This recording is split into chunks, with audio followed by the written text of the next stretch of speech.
Sebelum Maarten Paes tiba, kiper andalan timnas Indonesia adalah Hernando Ari.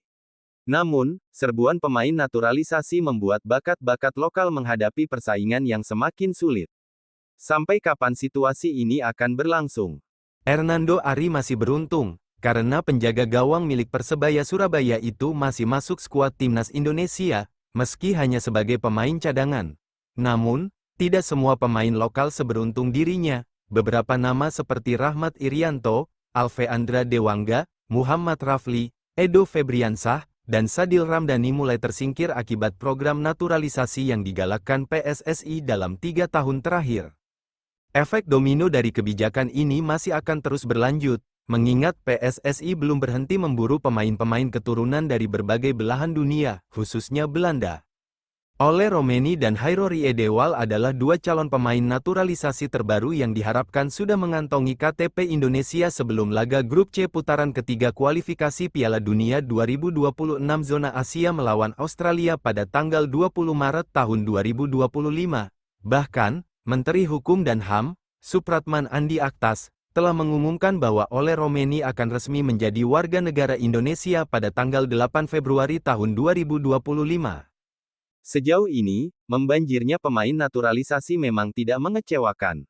Kesuksesan timnas Indonesia melaju ke putaran ketiga kualifikasi Piala Dunia 2026 zona Asia tak lepas dari kontribusi pemain-pemain seperti Jay Izes, Tom Haye, Kelvin Verdong, Rafael Struijk, Justin Hubner, Ivar Jenner, dan Nathan Chuaon.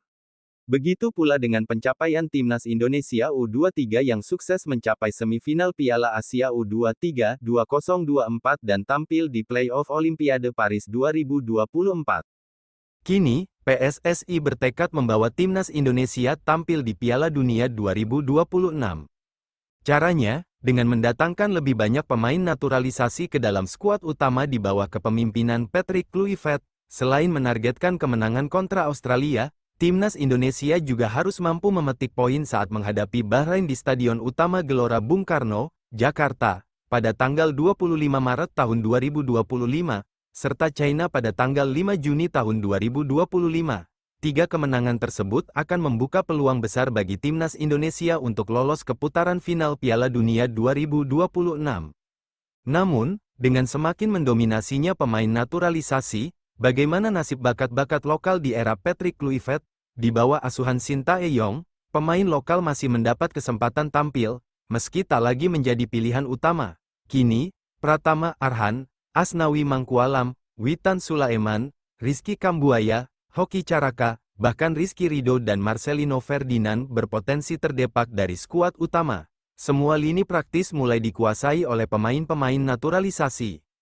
Terlepas dari anggapan bahwa kehadiran pemain naturalisasi dapat memotivasi pemain lokal untuk berkembang, kenyataannya timnas Indonesia kini lebih banyak dihuni oleh pemain keturunan. Pemerintah, melalui Kemenpora, menegaskan bahwa program naturalisasi tidak akan menghambat pembinaan pemain lokal. Jadi ini adalah langkah kita, pemerintah, memberikan hak yang sama. Karena diaspora, yang memang lahirnya orang tuanya Indonesia, namun lahirnya di luar negeri, itu kan memiliki hak yang sama harusnya. Jadi yang pasti pembinaan lokal kami fokus, tidak akan hilang. Memang kami padukan dengan potensi diaspora, ujar Menteri Pemuda dan Olahraga, Dito Aryo Tejo.